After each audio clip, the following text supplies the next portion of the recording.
Hello friends, good morning to all of you. आज की date से हम ABM, BFM, ABFM, BRBL crash course को स्टार्ट करने वाले हैं। सो आप सभी कैंडिडेट्स जो भी यहाँ पर इस सेशन को यूट्यूब के थ्रू देख रहे हैं, kindly do enrol into the course over there. फटाफट से कोर्स में एनरोल कर लीजिए ताकि आप आगे आने वाले सभी सेशंस को गो थ्रू कर पाए। तो यहाँ पर 3 जून से लेकर के 9 जून तक हम एबीएम के सेशन एंड साथ के साथ 10 जून तक 3 से 10 जून तक हम बीएफएम के सेशंस भी कवर करेंगे एंड साथ के साथ 11 जून से लेकर के 17 जून तक एबीएफएम के sessions. Then further from 18 to 23 June we will be covering the BRBL sessions.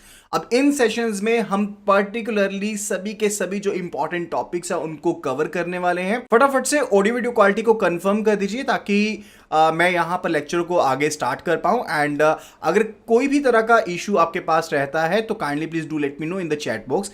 And इसी तरह से अगर आप यहां पर गो थ्रू कर रहे हैं सेशन को क्लास प्लस के थ्रू तो भी आप यहां पर फटाफट से अपने आप जो ऑडियो वीडियो क्वालिटी है उसको चैट बॉक्स में लिख करके कंफर्म कर दीजिए if the audio video quality is working fine. Kindly please confirm the same so that we can initiate the sessions over there. So audio video quality over here is working fine. So I want कि आप इस channel को फटाफट से subscribe कर लें YouTube के ऊपर। अगर आप इस वीडियो को गो थ्रू कर रहे हैं, वीडियो को फटाफट से लाइक कर दें एंड शेयर कर दें अपने फ्रेंड्स के साथ, कलीग्स के साथ, ताकि मैक्सिमम टू मैक्सिमम जो कैंडिडेट्स हैं वो इस लेक्चर को देख पाए एंड डेफिनेटली क्वालिटी को जज कर पाए। Okay, so let's start the session over here. इसी तरह से कंट्री रिस्क रहता है, पॉलिटिकल रिस्क रहता है, यानी कि कंट्री के जो रूल्स एंड रेगुलेशंस है मान लीजिए वो अगर ऑल्टर हो जाते हैं या कोई दिक्कत आती है तो वो कंट्री रिस्क रहेगा, पॉलिटिकल रिस्क रहेगा। ऑपरेशनल रिस्क यानी कि बीच में इतने पर्सन काम कर रहे हैं, ट्रांसपोर्टर्स हैं, रॉ मटेरियल की फैक्ट्री के जो ट्रांसपोर्टर्स हैं या फिर जो लोडर्स हैं, बैंक है, कोई भी पर्सन है जो बीच में कोई सिस्टम की खराबी हो गई, कुछ हो गया, वो सभी क्या है ऑपरेशनल रिस्क में काउंट होते हैं। ओके, एक्सचेंज रिस्क, फ्लक्चुएशन का रिस्क तो हमेशा रहेगा। आज रेट कुछ हो रहा है, 2 मिनट बाद रेट कुछ हो रहा है, इवन 1 मिनट या 1 सेकंड के बाद रेट कुछ हो रहा है, तो वो एक्सचेंज रिस्क यानी कि फ्लक्चुएशन जो है करेंसी के बीच में, उसका रिस्क भी बना रहेगा। तो ये डिफरेंट टाइप के रिस्क जो बने रहते हैं। अब रिजर्व बैंक ऑफ इंडिया ने कुछ गाइडलाइंस दी हैं। रिजर्व बैंक ऑफ इंडिया क्या कहता है कि आपको अपने रिस्क को मैनेज करना है, साथ के साथ कंट्री रिस्क के रिलेटेड खास करके गाइडलाइंस दी है कि कंट्री रिस्क के रिलेटेड आपको मॉडल को फॉलो करना है, आपका खुद का एक मॉडल होना चाहिए। वो रिजर्व बैंक ऑफ इंडिया कहता है कि अगर आपका खुद का मॉडल नहीं भी है तो हम जो मॉडल आपको प्रोवाइड कर रहे हैं ना उस मॉडल के हिसाब से आप काम कर लो, वो भी सफिशिएंट रहने वाला। तो यहां पर कैटेगराइजेशन देखो, ईसीजीसी की क्लासिफिकेशन है A1 A2 B1 B2 C1 C2 and D। Okay, and यहां पर याद किस तरह से करना है, IL MMHV। क्या करना है, IL MMHV। आई का मतलब है इनसिग्निफिकेंट रिस्क, एल का मतलब है लो रिस्क, एम का मतलब है मॉडरेटली लो रिस्क, एम का अगले एम का मतलब है moderate risk over there, then है moderate high risk over there, then high risk and then very high risk. ठीक है, एंड फर्दर इसके साथ आप इसको याद कर लो क्योंकि इसके रिलेटेड क्वेश्चन जो है वो लास्ट टाइम तो पूछा गया था, इस बार कुछ कह नहीं सकते डेफिनेटली, लेकिन इंपॉर्टेंट पॉइंट जरूर है, उसमें से क्वेश्चन बन सकता है, तो kindly please do take care of it. Further इसके बाद बात करते हैं कि बैंक्स को इसके अलावा अगर आपका एक्सपोजर किसी कंट्री को लेकर के यानी कि टोटल एसेट्स के 1% से ज्यादा है, लेट्स से देखिए इसकी हमारा टोटल एक्सपोजर 400 करोड़ का एंड किसी एक कंट्री को लेकर के जो मेरा एक्सपोजर है वो 4 करोड़ से ज्यादा है, तो उसके केस में हमें क्या करना पड़ेगा, उसके केस में हमें प्रोविजन मेंटेन करनी पड़ेगी, हमें प्रोविजन मेंटेन करनी पड़ेगी। एंड ये 400 करोड़ वाली फिगर है ना, ये लास्ट बैलेंस शीट के जो ऑडिटेड बैलेंस शीट है वहां से हम टोटल एसेट्स की वैल्यू को पिक करेंगे, right. And for the country exposure जो है वो बहुत ज्यादा जरूरी है उसको मैनेज करना, ताकि आपके जो एक्सपोर्टर्स हैं उनको कोई दिक्कत ना है। मेन मकसद क्या है, हम यहां पर एक्सपोर्ट को इंक्रीज करना चाहते हैं ताकि हमारे जो फॉरेन करेंसी रिजर्व्स हैं वो यहां पर बने रहे, उनकी वैल्यू बनी रहे। अब मदद किस तरह से कर सकते हैं, या तो हम एक्सपोर्टर को सस्ता लोन प्रोवाइड कर दें, या फिर हम इंपोर्टर जो कि दूसरी कंट्री में बैठा उसको लोन प्रोवाइड कर दें, या फिर इंपोर्टर की कंट्री में जो बैंक है उसको लोन प्रोवाइड कर दे कि वो इंपोर्टर को लोन दे दे। ठीक है, तो इस तरह के बहुत से तौर तरीके हैं जिनका इस्तेमाल करते हुए हम यहां पर एक्सपोर्ट को बढ़ावा दे सकते हैं, उन सभी के बारे में पढ़ेंगे। फिलहाल हम कैटेगरीज के बारे में पढ़ रहे हैं, तो यहाँ पर 2 कैटेगरीज में यहाँ पर डिवाइड किया गया, किसको, 2 कैटेगरीज में यहाँ पर कंट्रीज को डिवाइड किया गया। एक वो कंट्रीज रहती हैं जहां पर जो आपकी रिवॉल्विंग लिमिट है वो नॉर्मली 1 साल के लिए अप्रूव की जाती है, वो नॉर्मली 1 साल के लिए अप्रूव की जाती है। एंड दूसरी जो आपकी कैटेगरी है वो कैटेगरी है जहां पर केस टू केस बेसिस के ऊपर आपको जो लिमिट है उसका अप्रूवल दिया जाता है, that is the thing related to it. तो यहां पर 2 चीजें, कैटेगरी 1 है, दूसरा यहां पर कैटेगरी 2 रहता है। ओके, एंड फर्दर अगर मैं यहां पर बात करता हूं एक्सपोर्ट क्रेडिट इंश्योरेंस की इंटरनेशनल ट्रेड में, तो काफी ज्यादा इंपॉर्टेंट है। क्यों इंपॉर्टेंट है, क्योंकि अगर आप एक्सपोर्ट क्रेडिट इंश्योरेंस प्रोवाइड करते हैं उसके केस में बैंक जो होंगे वो ज्यादा से ज्यादा लोन देंगे, किनको, एक्सपोर्टर्स को ज्यादा से ज्यादा लोन देंगे। ठीक है, तो एक्सपोर्ट को ग्रो करवाना है तो एक्सपोर्टर को लोन चाहिए, लेकिन बैंक को रहता है डर कि बैंक को रहता है कंट्री रिस्क रहेगा और तरह के रिस्क रहेंगे, ये रिस्क रहेगा वो रिस्क रहेगा, किस तरह से बैंक मैनेज करेगा इतने तरह के रिस्क को? बैंक के लिए भी मैनेज करना डिफिकल्ट है ना। तो उसके केस में क्या कहते हैं कि बैंक को हम यहां पर एक पॉलिसी दे देते हैं, इंश्योरेंस पॉलिसी देते हैं, जो कि पर्टिकुलरली क्या रहेगी, जो पर्टिकुलरली रहेगी रिस्क यहां पर शेयरिंग बेसिस के ऊपर, यानी कि कुछ एक रिस्क जो रहेगा फिर भी एक्सपोर्टर के ऊपर रहेगा, लेकिन मैक्सिमम रिस्क जो रहेगा वो यहां पर वो इंश्योरेंस जो ग्रांट कर रही है कंपनी उसके ऊपर रहने वाला है, जिसकी वजह से अल्टीमेटली क्या हो जाएगा, बेनिफिट हो जाएगा, जिसकी वजह से अल्टीमेटली बेनिफिट हो जाएगा, बैंक को भी लोन देते हुए डर नहीं लगेगा एंड बैंक ज्यादा से ज्यादा लोन जो है एक्सपोर्टर्स को देंगे। ओके, तो गवर्नमेंट जो है वो यहाँ पर एक्सपोर्ट्स को सपोर्ट करना चाहती है एंड उसके लिए वो चीप फाइनेंसिंग प्रोवाइड करती है एंड फर्दर वो यहाँ पर कंफर्ट प्रोवाइड करती है बैंक्स को, ताकि बैंक जो है आगे एक्सपोर्टर्स को लोन प्रोवाइड करवा पाए। एंड ये कंफर्ट किस तरह से दिया जाता है, एक्सपोर्ट क्रेडिट इंश्योरेंस की तरफ से दिया जाता है। तो एक्सपोर्ट क्रेडिट इंश्योरेंस में अगर कोई भी लॉसेस होते हैं पॉलिटिकल इश्यूज की वजह से या फिर कमर्शियल रिस्क की वजह से, वो सभी रिस्क को यहां पर इंश्योरेंस पॉलिसी में कवर कर दिया जाता है एंड फर्दर एक्सपोर्टर को आसानी से लोन मिल जाता है एंड बैंक को इस चीज की यहां पर खुशी रहती है कि अगर कोई इस तरह का पॉलिटिकल रिस्क रहेगा या कमर्शियल रिस्क रहेगा तो उसके केस में यहां पर बैंक को भी मुआवजा मिल जाएगा। ओके, तो यहां पर इंश्योरेंस जो होती है रिस्क शेयरिंग बेसिस के ऊपर होती है, मैंने आपको ऑलरेडी बता दिया। Then it's related to ECGC. ECGC particularly है क्या, this is Export Credit Guarantee Corporation of India Limited. क्या है, Export Credit Guarantee Corporation of India Limited है and for the credit guarantee institution है, जो कि एक्सपोर्ट को प्रमोट करने के लिए ही बनाई गई है एंड इसका मेन मकसद है कि इसने एक्सपोर्टर्स के इंटरेस्ट को यहां पर प्रमोट करना है ताकि उनको फाइनेंशियल लॉस से बचाया जा सके। जो फाइनेंशियल लॉस है वो किसी भी एक्सटर्नल वजह से अगर होता है तो वहां से खास करके उनको बचाया जा सके, तो इसलिए यहां पर ये पॉलिसीज को इशू करती है। तो मेन एक्टिविटी ईसीजीसी की क्या रहती है, let's have a look at it. तो 3 पॉइंट्स में इसको यहां पर बताया गया है। जो ईसीजीसी है, पहली चीज वो credit risk insurance cover policies जो है वो यहां पर प्रोवाइड करती है एक्सपोर्टर्स के अगेंस्ट, यानी कि अगर उनको कमर्शियल लॉस होता है या फिर किसी तरह का कमर्शियल रिस्क की वजह से लॉस होता है या पॉलिटिकल रिस्क की वजह से लॉस होता है, तो उसके केस में इन पॉलिसीज में उनको कवर किया जाता है। साथ ही साथ यहां पर ये गारंटी भी ऑफर करती है फाइनेंशियल इंस्टीट्यूशंस को, ताकि एक्सपोर्टर्स को आसानी से लोन मिल जाए, तो यानी कि अगर बैंक को गारंटी दे दी जाए, अगर यहां पर बैंक है एंड फर्दर यहां पर एक्सपोर्टर है जो कि एक्सपोर्ट करना चाहता है, तो एक्सपोर्टर के बिहाफ पर ईसीजीसी क्या करेगा, बैंक को गारंटी दे देगा, तो बैंक आसानी से इसको लोन दे देगा। And also it provides credit reports on overseas buyer, जो आपके बाहर सामान खरीदने वाले बंदे बैठे हैं उनके लिए ये रिपोर्ट्स भी निकाल के देती है, यानी कि उनके क्या लेन देन है, क्या वो सही है या नहीं है, उनकी क्रेडिट वर्दीनेस की रिपोर्ट भी निकाल के देती है। Now let's have a look at the ECGC policy. देखिए पॉलिसीज तो काफी ज्यादा है, लेकिन हम यहाँ पर सिर्फ और सिर्फ इंपॉर्टेंट जो पॉलिसीज है उनके बारे में बात करने वाले हैं। सबसे पहले जो policy date is standard policy.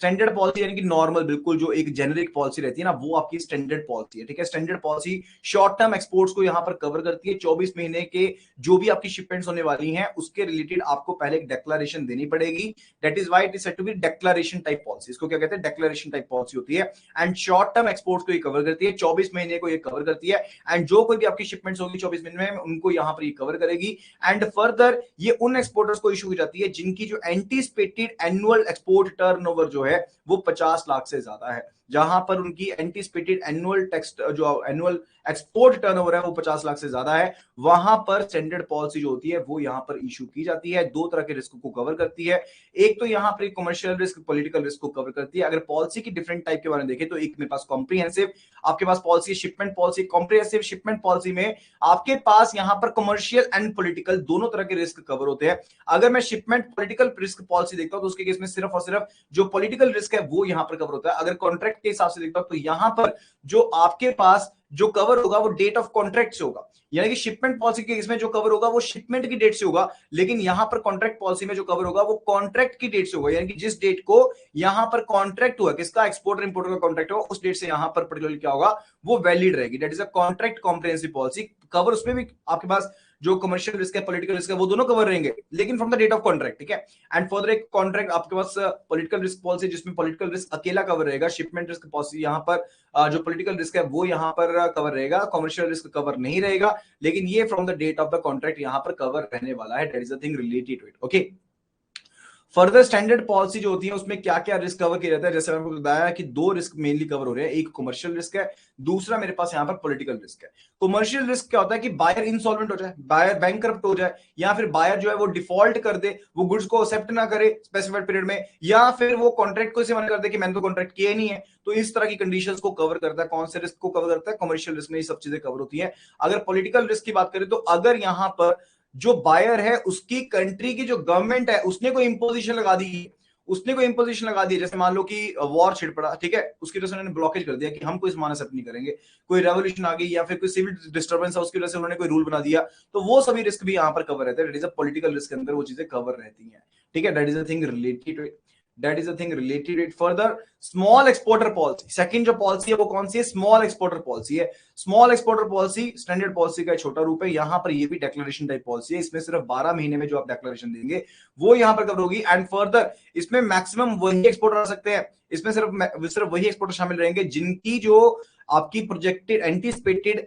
Annual export turnover है 500 लाख से ज्यादा नहीं है, यानी कि 5 करोड़ से ज्यादा नहीं है। सिर्फ उन्हीं को यहां पर जो आपकी स्मॉल एक्सपोर्टर पॉलिसी है वो यहां पर इशू की जाती है। जो मिनिमम प्रीमियम आपका पेएबल रहेगा in case of small exporter policy, वो यहां पर 5,000 का मिनिमम प्रीमियम पेएबल रहेगा। मैंने आपको ऑलरेडी बता दिया कि ये यहां पर डिक्लेरेशन टाइप पॉलिसी रहती है। जो स्टैंडर्ड पॉलिसी रहती है ना, उसमें आपको शिपमेंट की डिक्लेरेशन जो होती है वो यहां पर आपको मंथली बेसिस पर करनी पड़ती है, ठीक है, वो आपको मंथली बेसिस पर करनी पड़ती है। लेकिन स्मॉल एक्सपोर्टर पॉलिसी में शिपमेंट से रिलेटेड जो डिक्लेरेशन होती है ये क्वार्टरली बेसिस के ऊपर आपको करनी पड़ती है। And further it's related to the declaration of the overdue payment over there, यानी कि अगर आप यहां पर डिक्लेरेशन देंगे मंथली बेसिस पे, देखिए आपको डिक्लेरेशन तो देनी होती है, ठीक है, तो जो कोई भी अमाउंट आपका ड्यू हो जाता है, यानी कि 60 डेज हो गए आपके वो पैसा वो वापस नहीं आया यहां पर बायर की तरफ से, उसके केस में अपने मंथली बेसिस पे डिक्लेरेशन देनी होती है। एंड फर्दर आप उसमें बताएंगे कि 60 डेज से जो पैसा था वो यहां पर हमारे पास वापस नहीं आया, तो that would be related to what? That would be related to the कौन सी पॉलिसी? स्मॉल एक्सपोर्टर पॉलिसी के केस में यहां पर कवर रहता है। अगर कवर की बात करें तो यहां पर 95% अगर कमर्शियल रिस्क रिस्क रहता है तो वो कवर रहता है, अगर पॉलिटिकल रिस्क रिस्क रहता है तो 100% यहां पर कवर रहता है। वेटिंग पीरियड की इनकी बात करें तो नॉर्मली 2 महीने का वेटिंग पीरियड रहता है स्मॉल एक्सपोर्टर पॉलिसी के केस में। Okay, these were related to the important points related to small exporter policy over there. And further related to specific shipment policy. Specific shipment policy यानी कि किसी specific shipment के लिए आप cover लेना चाहते हैं तो स्पेसिफिक शिपमेंट पॉलिसी में जाता है, ठीक है।